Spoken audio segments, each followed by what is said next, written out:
apple juice. Oh, Terry. Stop cussing. This ain't Def Comedy Jam. I put a big ass red. Stop cussing. Who drank my goddamn apple juice? Who drank my goddamn Coffee. Coffee. Hey, you're now listening to Coffee and Apple Juice, a podcast. I usually listen to it when I'm on my way to work. Real, raw, and uncut conversations with Aisha Hadiya. This is season 3. Make some noise. All right, so what's up, you guys, and welcome back to the Coffee and Apple Juice podcast. This is our first official episode of 2021. Like I told y'all in the last episode, I was in the process of buying a house. On top of everything else that we've been dealing with in 2020, I finally closed on my house. Y'all see this is my bedroom.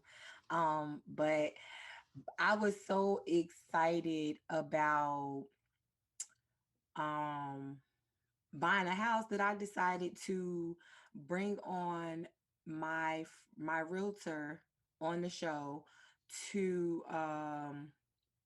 basically give y'all all the information y'all need so that y'all can be in my position sometime soon to where y'all can go out and buy y'all a house. Okay. So in just a few minutes, I'm going to bring on my realtor. Her name is D.Reed, and I love her to death.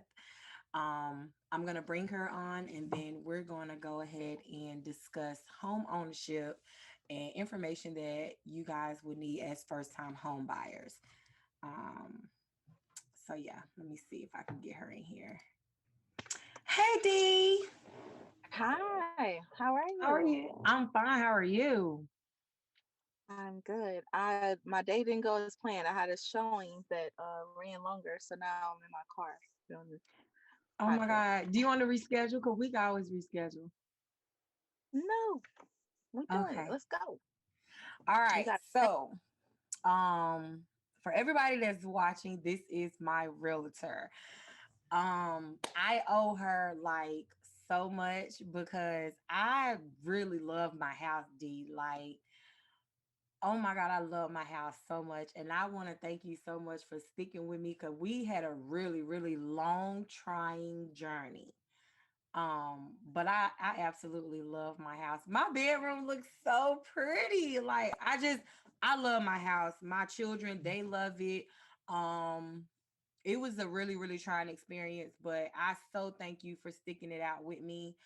Um, yeah, so go ahead and tell the people a little bit about yourself and how did you get into real estate? okay. Just a quick side note is I got into real estate. Didn't know much about it. Once I started learning, I became passionate about educating people.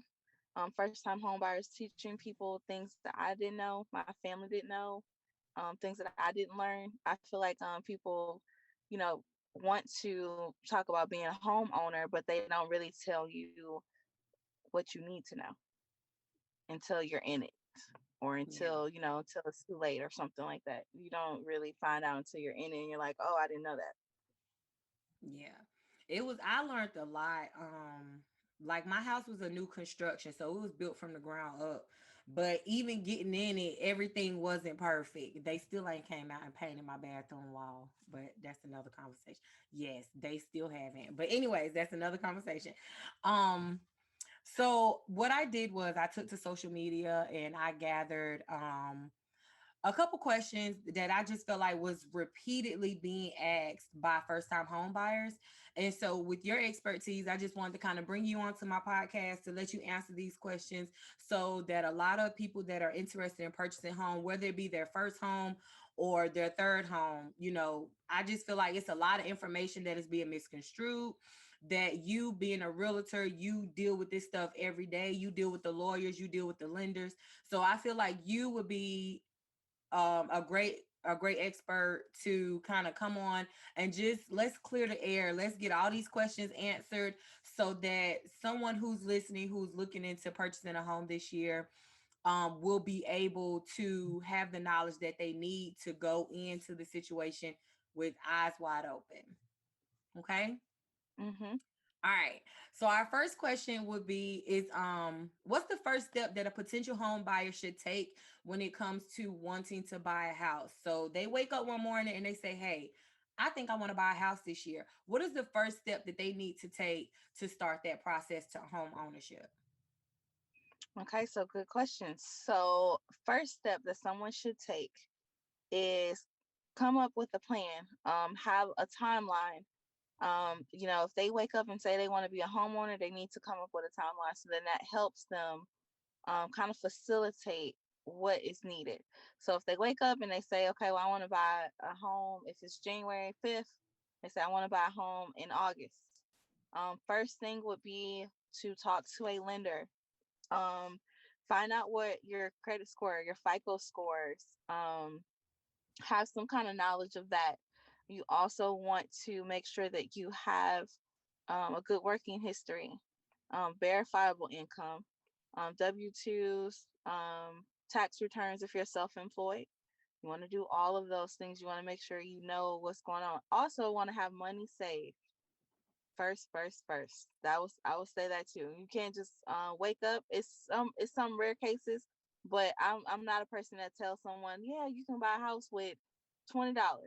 That's not the reality of that's not the reality. You're paying for something. You're Right. paying for something. Yeah. So make sure that you have your finances in order. That's first. That's very first. Yeah. First.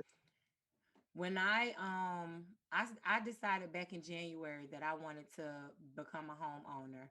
And even though it took me to December to actually close on a house, but I definitely did wake up with the mindset that, 2020, I want to buy a house. Now this was way before COVID had kind of did its little thing or did its big thing really. But yes, I woke up January 2020 and decided this year is going to be my year to purchase a home. Despite the hurdles, the potholes, the turbulence, the people in my way, the just but the besides the bullshit, I finally closed on my house. But yes, I honestly agree with you, but I also want to say this too.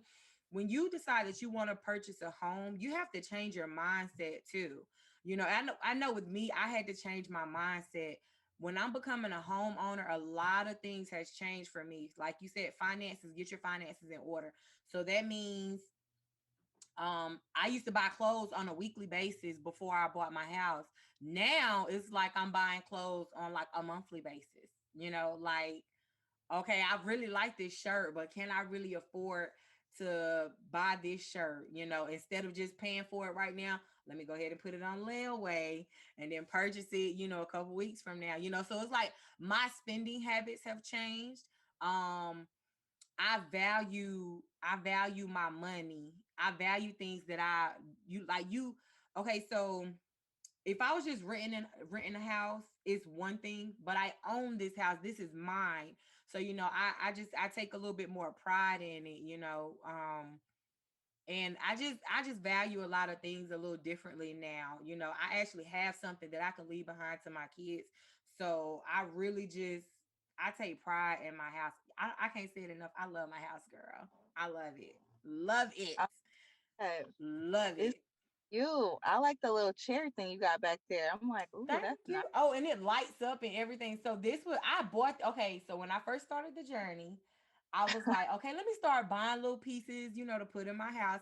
So I had bought this chair way back in like March, and I kept it in the box because I'm like, I'm not gonna open it until I actually move in. And I just opened that box December and put that chair Yep. up. So I put some little fairy lights around it. So when I sit and I meditate and just kind of clear my mind, I have my lights on. I have my Janae Aiko playing on my Alexa, and I just vibe. Like my house is a whole vibe. I just love it.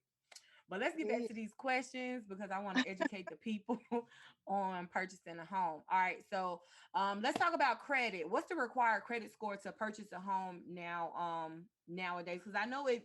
When I first started, my credit was a 636 and they was accepting a 636, But then COVID hit and the lenders got really kind of, scared. So they was like, you know what? We're not taking the 636 no more. We need a 640, nothing more or nothing less. So what is the required credit score or the required FICO score to purchase a home now? So you're correct. It's 640. So for North Carolina, I'm not sure if any of the viewers are in different states. I have a friend that's in Atlanta, and she posted something about theirs is 580. I'm like, Oh what? my. I talked to another realtor in Virginia. Their requirement is 680. So It it varies depends. state to state. It depends on the state and where you are. North Carolina 640 is required, and that's for your middle score. So people, some consider. So you'll have three different scores. You'll have one that's 580. You'll have one that's 620, and you'll have one that is 700. They would take that 620. So it would be the median score that you have is the one that they take. So that's the one that has to be at least 640. Okay. Now I hear a lot of debt to income ratio. Um, it sounds self-explanatory, but can you explain to me what debt to income ratio is? So when it comes to purchasing a home, they base the amount of your loan off of your debt to income ratio. So can you explain that a little bit so everybody can get a clear understanding of what that is? Yep. So let's say you have someone that makes $32,000, okay, and they have zero debt. Their debt to income ratio is lower than someone that has $32,000 income, and let's say they own a $40,000 car. So then now that puts you at $40,000 in debt. So your debt to income ratio in that scenario would be higher. So the lower the debt to income ratio, the better. The higher, the more least likely. So if you're someone who makes, let's say they make $50,000 or $100,000, and they buy a Tesla, which is people do, or they buy luxury vehicle.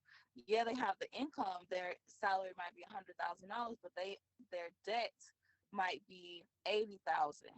So then that's a factor. Um, so it's really about debt. The lower the debt, the better. If you Yeah, have like, yeah, with my, that's I'm sorry, I didn't mean to cut you off. Go ahead. I'm sorry.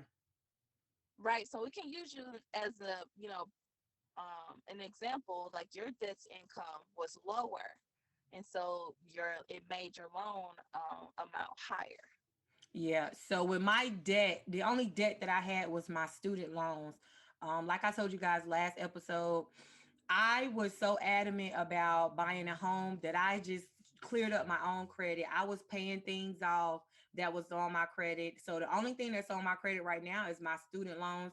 Oh, and I took out a credit card to kind of help boost my credit, but I'm still paying on it. So it's not like I'm in the negative or anything with that. But those are the only two items on my credit report. My student loans, which is $27,000. So if it's a celebrity out there trying to bless a sister, listen, pay that. Get salary me out of my pocket.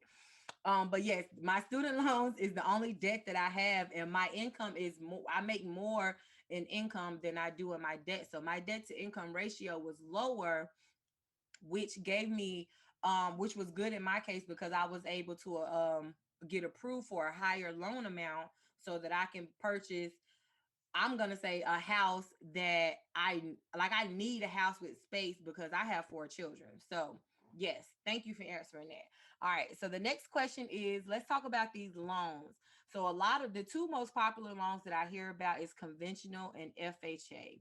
Can you explain what a conventional loan is and what a FHA loan is, and then which is better as for first-time home buyers, or how exactly does a lender determine which loan that person, like which loan do they feel that person should get? Does that make sense? Yes, that's a good question. So Okay. I run across people. Oh, so I'll explain conventional first. So conventional loan usually is for someone who meets a certain credit score. You typically it's in this, I think it's 700, 720s, something like that. That varies. So, and I think they kind of mix and match. The lenders mix and match. So let's say you have someone that has like a 720 credit score and lower debt to income, but they don't have money saved to use. So then they may suggest, okay, well, FHA might be better. Conventional, usually you have at least 10% to put down in down payment or closing costs or something like that. And that's 10% of the purchase price of the home. So if it's $250,000, then they should have, let's do the math, like 40, 80,000 maybe, 60,000, something like that, in down payment. So they usually qualify for conventional, whereas FHA, that's typically more someone who have the credit score and they'll have the income, but let's say they don't have the money saved to put down. So as far as first time home buyers, I would say FHA, because it's centered around that. It's centered for first time home buyers. So if somebody goes and they buy a house and then let's say at that time they're approved for conventional, they will have to at least kind of like not have a home, if that makes sense, for a few years before they can use that FHA loan type again. So if it's your first one, definitely look into FHA. Some people are approved for conventional and FHA, and they just kind of did, factor in if they want to, they have an option to pick which one they want to do. So it just depends on what the rate is, what matters to that person. Somebody might have $20,000, $40,000 saved, and they might say, I still want FHA. Okay. Okay. So the next question is, all right, so we've got our pre-approval from the lender, and she gave us the go-ahead to start looking at houses. What are some things we should look for when we go view these homes? Like, besides the glam, the pretty cabinets, the nice floors, the detailing on the God, what is the name? Crown molding. Besides that, what are some of the things that we should look at or look for when it comes to viewing these homes? Like, I heard someone say that you should start running the water and let the water run until you leave or something like that. So, like, what are some of the things that a first-time home buyer should look out for when it comes to viewing a home? So when it comes to viewing the home, you want to look at the ceilings. You want to look for patches on the ceilings to see if maybe it was something other than just like a paint job, a bad paint job. You want to see if it looked like maybe somebody fell through the ceiling. Or You want to leak look or for crack. something? Yep, or a leak. Yep, that's a Yeah. good one Okay. too. So you want for signs of leaks. Usually if you start to see like brown, if it's brown, it looks kind of old, spots, like an old leak, you definitely want to look for those. You want to look down on the floors. You want to see if you see cracks or any kind of imperfections that um are possibly from shifting or foundation, cracks in the walls, cracks towards the ceiling. So it might be a crack over the doorway. That's usually signs of some kind of shifting in the house. And shifting could be, something that you don't worry about. Shifting could be something really horrible that could be a very expensive fix. You want to look at, mm, what else? Light fixtures. You want to kind of see if you walk into a home and you feel like they took care of that home, it shows. So they can paint it and make it look nice, but you want to, kind of feel like somebody took care of this home. Yeah. Um, it'll show. It will definitely show. Maybe see if they updated it. Sometimes people will buy a home and they don't do updates, and it could be simple updates as a faucet. And to me, that kind of says that they lived in this home. Sometimes people live in homes for 20 years and they'll live in the home and they won't update the faucet. And I kind of look at it like, If they lived in this home this long and they didn't update the faucet, then what is it behind the scenes that we don't see that they haven't done? Right. Mm-hmm. Sometimes simple like wood rot. Some people, it could be your gutters. If check the gutters if you can see it. Look for the when you go outside, see if you see cracks on the siding. See if you see like a discoloration. Like, are they having someone come and pressure wash? Yeah. So, um, just little things, and then go with your gut. Ask the agent that's there what they think if they see anything. Yeah.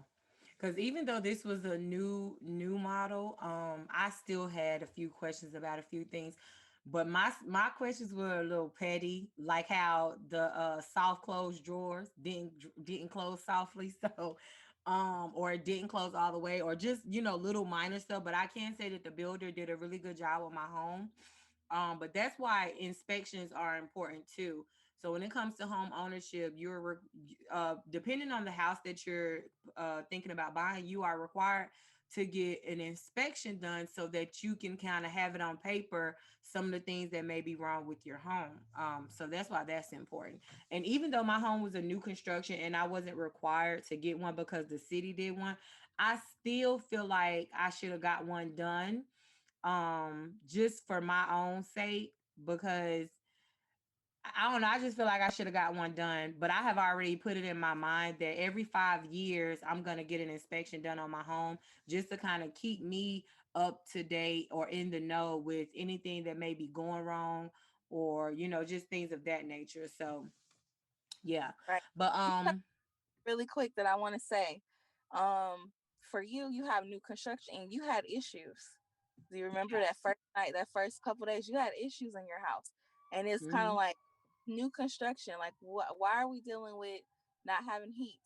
Why are we dealing with Hmm. what's the washer hookup or something? Minor things that Um, was. it was they were all minor. So like my home has a heat pump, and the heat pump, from what the guy explained to me, it's small. So it's really not, he said that with the heat pump in your home, it's not meant to have your house 75 degrees or higher. Like, he said it's not meant to make the house super hot. And then like with the washer connection, it was just a plastic cap that needed to be taken out so that I can connect my washer and dryer. um and then okay, so my dish, was it the dish, no, the light over the sink electrically wasn't connected, so like it would never come on. So yeah, even though this was a new construction, we still had some minor issues that we had to get the guy who built the house to send the people out here to kind of fix it. I have to call him back because my ceiling fan isn't working, and I've been sweating at night, so I kind of want to work my ceiling fan at night. So it's a lot of little things that we've been dealing with, but nothing major to the point where it was going to make me say, what, I don't want this house anymore. They were minor fixes, but they were fixes nonetheless. So Mhm. that was definitely, even though it was a new construction, you're gonna always find something wrong. Once I got in here and kind of blessed my home with my energy, I was okay. But regardless if the house was built from the ground up or if it was there for the last 200 years, you're gonna always have something that needs to be done or something that needs to be fixed. So Mm. yeah. All right, so the next question is equity. What is equity, and what is equity basically? So equity is the money that is put into your house, in your mortgage. So, for someone that pays for $200,000 house, and they're in the house for 10 years, they have built equity. So equity is very valuable. Let's say you find out that you have $50,000 in equity, and you need to update your bathroom or update, the kitchen, or there's something that you just want to do. You can call your lender and you say, "Hey, can I grab some of that equity that's in the house and use it towards, updating something in my home?" That's what equity is. So that's why people say that you have to kind of, within 2 years, you don't really have that much equity. It's more so when you're like doubling up payments. Some people do it that way to try to build equity, or you've been there for a while and you'll build up equity that way. You can also use equity to purchase another property. You can use equity for whatever it is you want to do. The lender would be able to sort of guide someone to do that. So let's say for Aisha, she decides that she wants, after living in a house for 10 years, she decides she want to take her equity and buy another property. She can take the money, use that as a down payment, and then buy another property. Cool. Now, how does like the neighborhood that I live in, how does that play into equity? Because like I hear a lot of people saying if you're living in a good neighborhood, that can increase your property value, and that can get you equity in your home, things of that nature. Can you kind of explain that, just how the area that you live in can has a lot to do with your equity? Because in the neighborhood that I have moved to, there's a baseball field that they just built probably a mile away, and I need to know how that plays into homegirl equity, because I do plan on purchasing some more property in the future. So that's a really good question. So that affects property value. So since you have that baseball field coming there, right? So you have your appraisal when you're going through the home buying process. They tell you what the house is currently worth at that time. So then, if you have a home, it appraises for $200,000, and let's say they build or like a baseball field, and it's somewhere where people want to be. That's increasing your property value. Let's say they build. You have things that decrease value as well. So let's say they build it's a train track. Some train tracks can decrease value. So you want to make sure when you're, looking and considering properties, you want to make sure that it is something that will increase value. Sometimes it's hard to tell, but usually you can kind of see. So, like for Aisha's case, the baseball field will increase her value. So a good scenario will say, okay, so what it might take someone else in a regular neighborhood where they don't have a baseball field, it might take them 10 years to have the same amount of equity that it'll take for Aisha's house to be in 5 years because of that baseball field. Also, my mom mentioned to me that crime can lower your property value as well. Yep. What about being in a school zone? Because do that increase the property value or decrease it? That increases depending Okay. on the rate of the school or the, how who wants to be at that school. So like Oh, okay. Okay, yeah. I like Union understand what you're saying. County. Yeah, Union County, Cabarrus County, those are counties and areas that people just want to be in.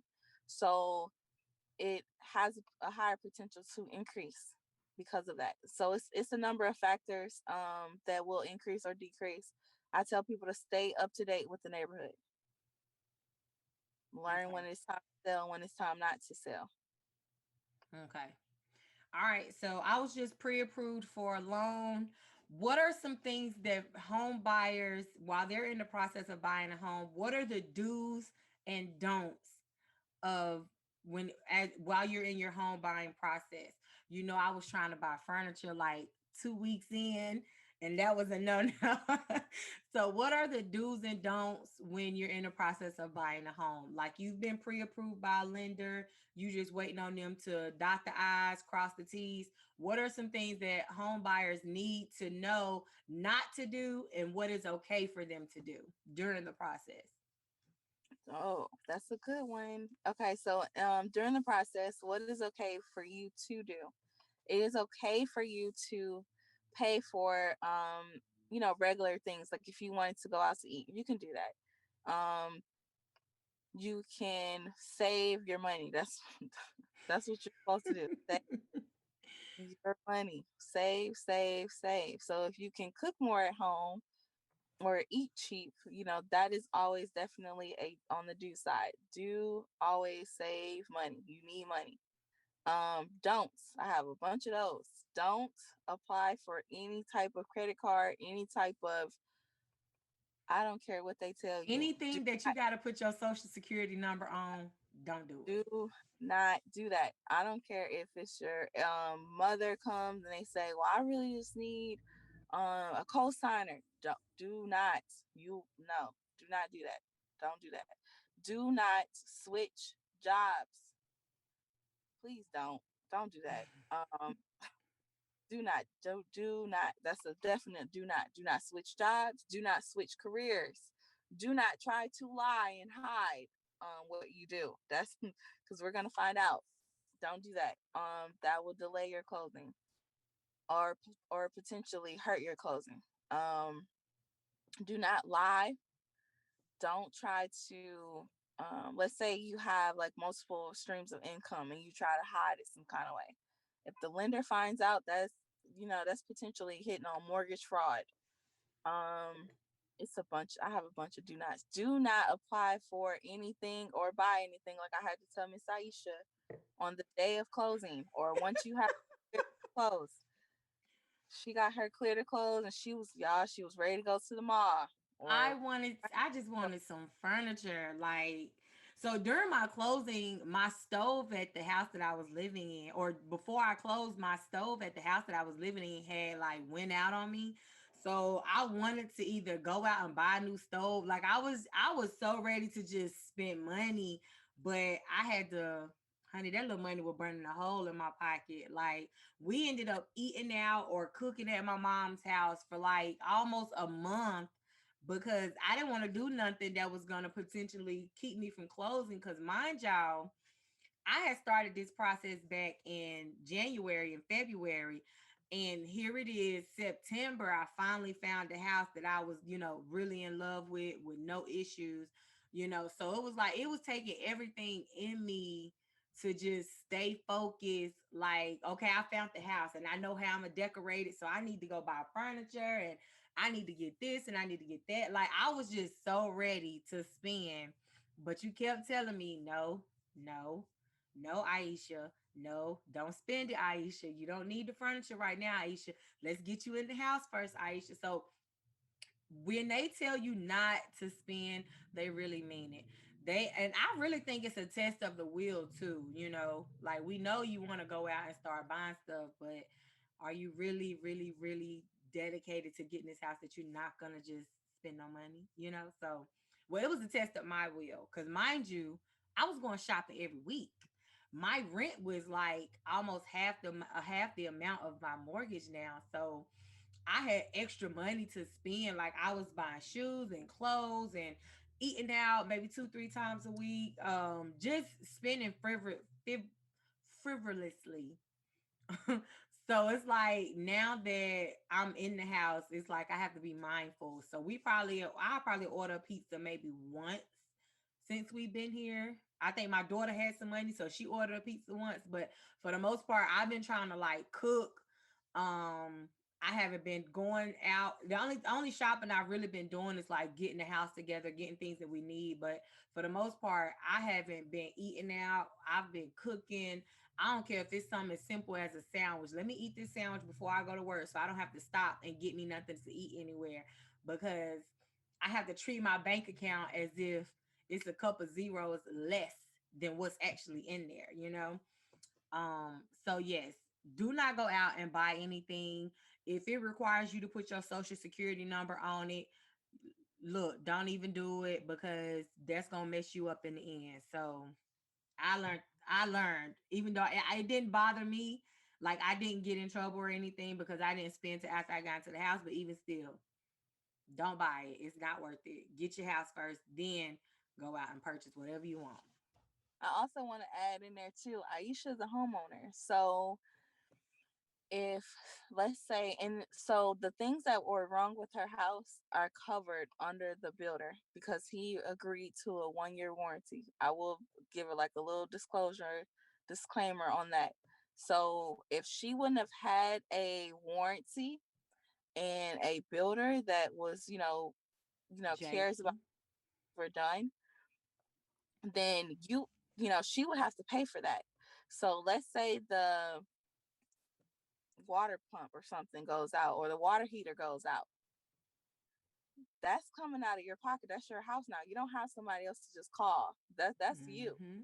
The plumbing. You have plumbing issues. Let's say the plumber comes out and say, oh, it's $3,000. That's you. So that's why it's important to save money and think smart. Because even, after you close your house and let's say you don't have to use all your savings because you've been, saving all that time, don't just go out and just go crazy with the money because you never know. You own that house now. Your child might go to the sink and rip the whole faucet off and Mm. now got, Mm-mm. yeah. That happened to me when I was a kid. And I remember just seeing the water just shooting up to the roof, to the ceiling. I'm like, oh, now I think about it now, it's like that was probably expensive to do all of that, to fix it, have somebody come out and help, stop the water. Like you gotta think wise, y'all. Yeah, definitely got to think wise.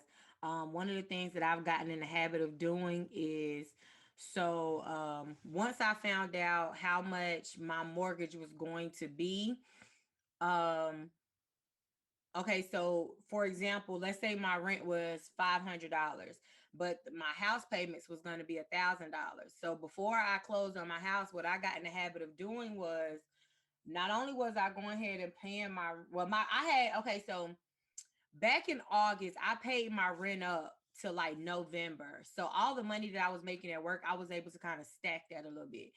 But what I was doing also was I had my rent money and even though my rent was paid, I had my rent money in my checking account, but I was putting that additional $500 that would total up the amount of my mortgage payment. I was put that in a savings account.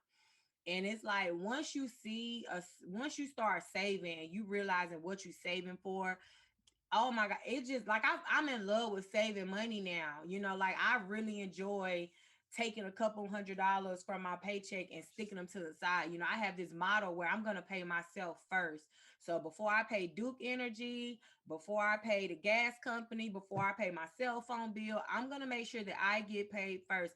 If it ain't nothing but $50 a week from my paycheck, I am going to make sure that I pay my savings account first, because at the end of the day, if COVID was to come back full force, or I mean, it's still here, don't get me wrong, but if it was to come full force to where they shut down everything, even essential workers, if they shut down everything or whatever the case may be, I need to make sure that I have money set aside to support me and my family until I'm able to go back to work. So I always pay myself first. Every paycheck, it never fails. I am transferring some amount of money to a savings account and I'm not touching it. Once my checking account is empty, I have to wait till next paycheck. I am a homeowner, but I still live by a paycheck to paycheck mentality. Even though I have money saved up, I'm going to make sure I get all the bills paid, but at the same time, I'm going to pay me first. I am a bill, my lifestyle, my home, my children, they are a bill to me. So I make sure that I pay my savings account to pay my life bill first. So I encourage any and everybody, pay yourself first. Yeah, you need your lights, but I mean, they can wait. That's just how they, in my book, they gonna wait. I'm gonna pay me first. And they might not be the most wisest advice to give to anybody, but at the same time, that's just how I'm living my life. I'm gonna pay me first. Like I said, even if it's only $50, I'm gonna make sure I pay me first. Right. I get what you're saying because it's basically about sacrifice. Yeah. So, like, you like you say, you like, and I remember, I don't know if you remember the first day that I met you with the first house.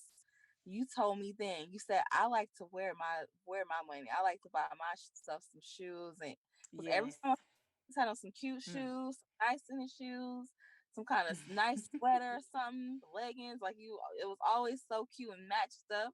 And you Thank said that you. you said, I like to wear my money. And so Well, listening, that has changed. Even though, don't get me wrong, I have a closet full of clothes. Oh my God. When the guy came and put my closet rods in and I was hanging up all my stuff, I had stuff that still had the price tag on it. And I was so mad because I was like, girl, you done spent money on this and you didn't even wear it. Like, what was the point? So listen, that I still want to be cute when I go out and when I'm on the scene and whatnot. But at the same time, I'm a homeowner. I ain't even gotta get cute no more because I own my house. Like, I say that for the people who got something to prove. I don't have anything to prove anymore because I'm accomplishing all the goals that I wanted to accomplish. This is my thought process anyway. So, it's like I don't put a whole lot of effort into my outfits anymore. Like I make sure my pajamas match when I go and check my mailbox, but that's about it. That's about it. That's about it. And I'm not trying to brag, y'all. It's just that I have overcame a whole lot.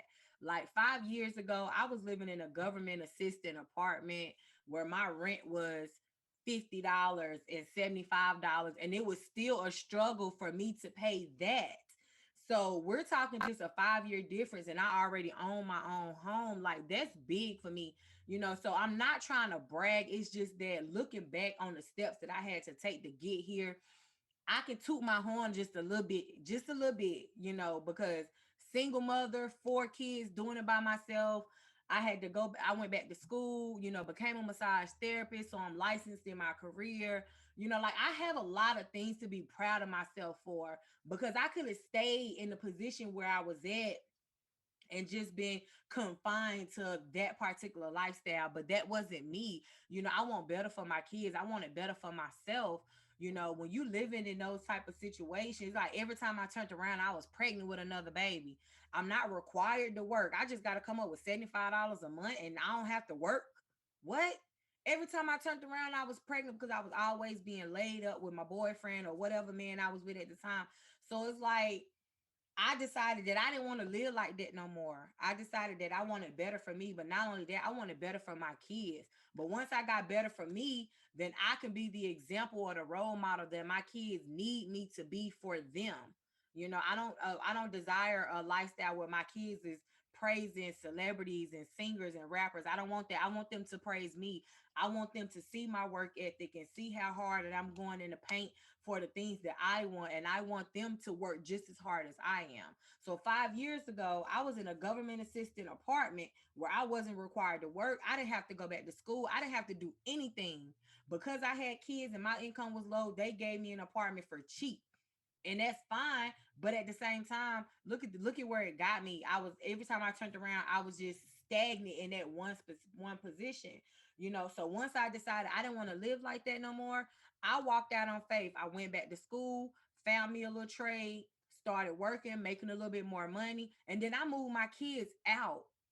Like one thing that I want to say is that once you start doing better than everybody around you, you cannot stay in that position because that's where the trouble comes. And nobody likes it's like a crab in a bucket mentality. You trying to get out, they're gonna find ways to pull you back in. So I had to get me and my kids out. We moved to another city where I was closer to family. I found a house. I started renting that house. And my first year in the house that I was renting outside of my government assistant apartment was the worst year of my life. I had so many bills that I had to now put myself in position to pay. So it was like the worst struggle of my life, but I made it through. And it's like year after that, I just started in my just getting better at it, getting better at it. Then I realized, well, if I'm paying this man all this money every month, and then only for him to come and be able to put me out whenever he get ready, I'd rather just have my own house where can't nobody put me out as long as I'm paying my mortgage. So that's when I got it into my mind. Okay, you know what? It's time to own some. I'm talking about I was working 50 and 60 hours a week just to make it happen so that I can put myself in a better position so that my kids, so I can leave my kids something. At the end of the day, nobody wants to work on a job all day long, all week long, only to not have nothing to show for it. So I got a story to tell, even though like I said, I don't want it to come off as if I'm bragging. I just really have a story to tell. I don't regret my children. I love my children with everything in me. But at the end of the day, I was in a really stagnant place 5 years from now. And now look at me. I own my own home. So I'm doing this episode and I'm bringing Diaria onto my platform to inform you guys of um just to kind of keep you guys, just put y'all in the know of some of the things that y'all need to know, because I want everybody to hear my story and I want everybody to know that, oh shit, well, she a single mama with 4 kids and she just bought a house. I can buy a house.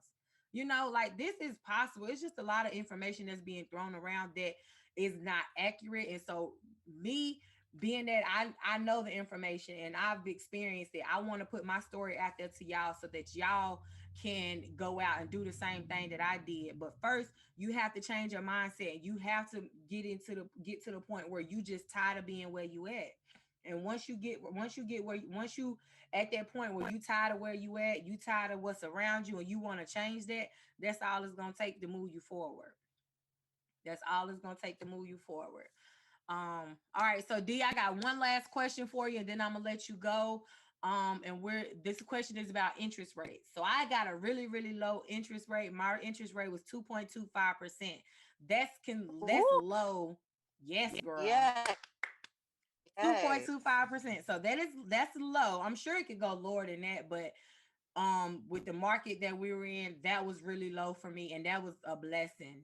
Believe it or not, that was a yeah. blessing. So let's talk interest rate. What is interest rate? So the interest rate is what the lender, so let's say it's more about safety and safety for the loan. So then they'll charge a high interest, let's say for let's do home cars. So they'll charge a higher interest if they feel like if they don't really have that much trust in the person or the score or something like that. So what the Federal Reserve is trying to do with COVID is prevent a recession. So they have, came together and said, hey, well, let's lower these interest rates and make them competitive, so that people feel encouraged to go out and buy homes. So that's why it's low right now. It plans to be low all of 2021. So a lot of people are like, well, if I don't buy the house now, then it's going to skyrocket in the summer. That's not true. It's all of 2021. Interest rates will be low like they are right now. Interest rate affects is affected by your credit score as well. But you just heard Aisha herself. Her credit score wasn't a 800, and she still has a 2.25 interest rate. So don't be fooled by that either. And shop around and find a lender that might be able to change their tone, and they'll say, oh, okay, well, we can beat that. We can match it because they want your business. Because you're not buying, a T-shirt. You're buying a house, hundreds of thousands of dollars into a house. They want to keep your business. They want to keep you and make sure that you are going to purchase that house with them because they know you can go to anyone. Yeah. Well, I really appreciate you spending some time with me today, answering all these questions. I can't thank you enough for the help that you have given me. Um, my Listen, when it came to this journey of me purchasing this particular house, it was the worst experience ever. I don't want to discourage nobody. I just had a lot of people working for me that wasn't working for me. But D, you held it in, you stuck by me, and I appreciate you for that. Girl, you made your money. Cause we had so much stuff going on with this home buying process here, but Yeah, you it was stuck by me, and I appreciate you for that. I really do appreciate you for that. But that's all the time that we have for y'all today. So once again, if you guys want to reach out to Diaria, if you have any other questions that we didn't answer, she is all over social media at Diaria Reed. Um, she is a North Carolina licensed realtor. What's the realtor company you work for again? I forgot. Keller Williams. Keller Keller Williams. Williams. Okay, so you guys are more than welcome to hire her. She will not lead you wrong.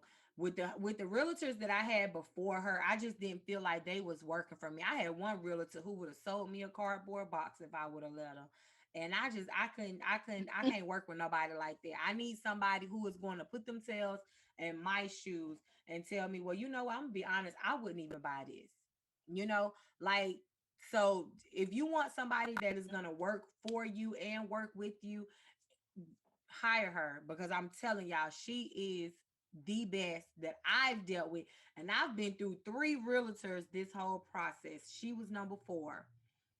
And they all of them was just don't no, I had one good one. I had one good one, but It just didn't work out. She ended up moving away in the middle of my journey, and so I had to find somebody else. But yes, your realtor is extremely important because they handle a lot of the behind the scene business that you don't see or know. They handle a lot of the paperwork. They handle a lot of the communication between the homeowner and the lender. So they do a lot. So your realtor is extremely important. Just make sure you get someone that you're extremely comfortable with because they are extremely important. D, I thank you so much for sharing your knowledge on my podcast.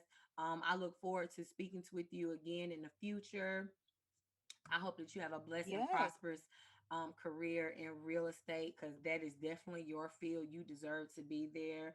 Um, you helped me out a lot. I can't thank you enough, girl. I still be texting you, telling you thank you. Like, we went You through do. a lot, so I Yeah, really you gotta thank you keep for these that. videos of your up.